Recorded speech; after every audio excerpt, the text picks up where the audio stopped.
Participants: Sophia, argues for calibrated inclusion. Sport-specific eligibility. Amelia, argues that fairness requires categorical limits in many women's events. Sophia, we should ditch slogans and start from physiology.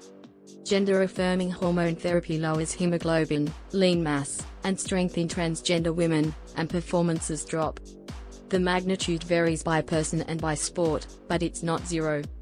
That's exactly why sport-specific rules make sense instead of blanket bans. Amelia, but the persistence matters. After male puberty, average strength and size advantages don't vanish with a year of treatment. In endurance, even 2 years later, there's evidence of residual speed advantages. If we're serious about the women's category as a protected class, fairness requires bright-line eligibility that many transgender women won't meet. Sophia, bright lines are fine if they're tied to performance-relevant metrics. For endurance events, require a verified period of suppressed testosterone and normal range hemoglobin for long enough to shift oxygen carrying capacity. For strength power events, emphasize lean mass and strength proxies. Make those thresholds transparent and audited. Where physiology converges sufficiently, allow participation. Where it clearly doesn't, create an open category. Amelia, that sounds scientific, but you're assuming we can find thresholds that reliably equalize competition. The sex-based performance gap from puberty is large. Even after reductions, averages remain apart. Meanwhile, most federations lack the capacity to test hemoglobin, lean mass, and training load ethically and consistently. Sophia, federations already test for doping and health metrics. Extending that framework isn't utopian. And we don't need perfect equality, only a level that keeps outcomes driven by training and skill, not by legacy biology. Event-specific policies can get us close: longer GAHT windows for strength-dependent sports, shorter where the determinants are skill or tactics. Amelia, you're understating the cost of female athletes. Every percentage point matters at the top. If a policy tolerates even modest residual advantages for one subgroup, it effectively raises the standard for everyone else. That's not abstract, it can shift podiums, scholarships, and careers.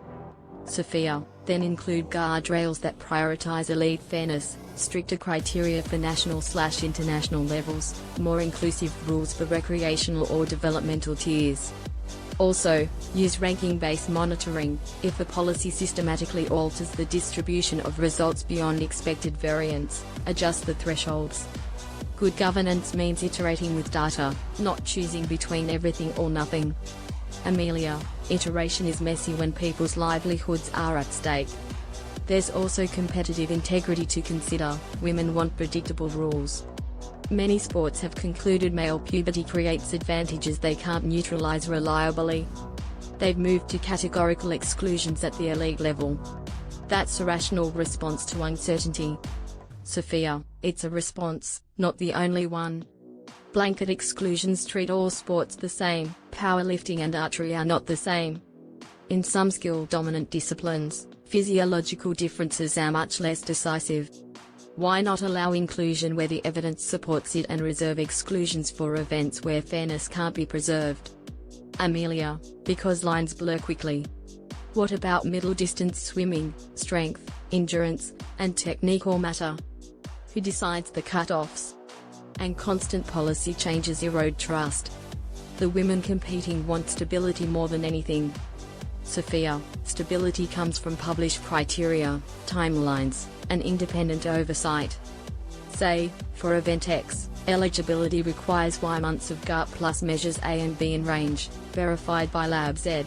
Set a review every 2 years, not every 2 months. That's predictable. Also, build in reintegration paths. If an athlete falls out of range, there's a route back.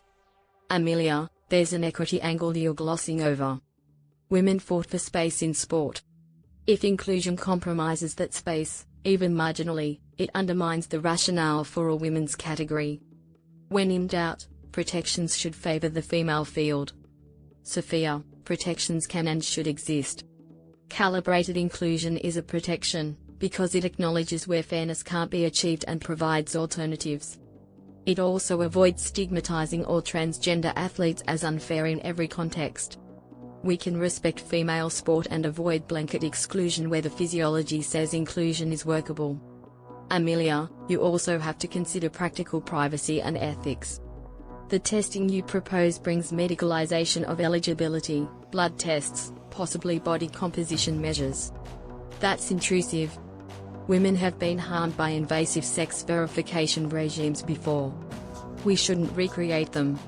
Sophia, hence strict privacy protocols and minimal necessary metrics, use standard anti-doping collection processes, blind the evaluators to identity, and limit what's stored. Where possible, rely on longitudinal medical documentation rather than fresh intrusive testing. The alternative, bans by identity, has its own ethical costs. Amelia, ethically, sport is about fair categories, not identity claims. If we can't guarantee fairness, the open category exists. That preserves women's sport without requiring intrusive processes or moving targets. Sophia, the open category can be part of the solution where fairness can't be met. But if we default to open for everything, we effectively exclude transgender women from the competitive pathways where they can participate without undue advantage. That's not balance. Amelia, then let's be concrete. Name an elite event where you think criteria would produce fair competition. Sophia, precision sports like archery or shooting, possibly some technical disciplines in which strength contributes less to variance at the top. With adequate GAHT duration and haemoglobin within cis female ranges, I'd also consider certain endurance events on a case-by-case basis.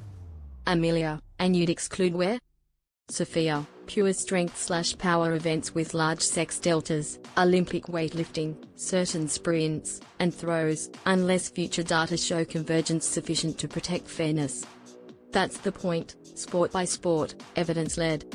Amelia, we still disagree on the default. I say, protect the female category first and require extraordinary evidence for inclusion.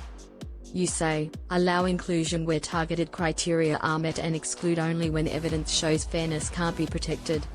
Sophia, right. But we agree on several pillars: transparency, independent oversight, privacy, and stable review cycles. If sport adopts those, whichever default a federation picks will be more legitimate. Amelia, fair enough. If a federation documents the physiology, sets objective thresholds, audits outcomes, and offers an open category when thresholds can't deliver fairness, it's at least acting principled, whether I prefer stricter or looser inclusion. Sophia, then the task ahead is to operationalize those pillars. Women's sport deserves fairness, transgender athletes deserve pathways.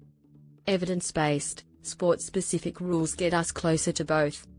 Amelia, we still differ on where the line sits, but we agree it should be drawn with data, not dogma. Sophia, and redrawn, carefully, when the data change.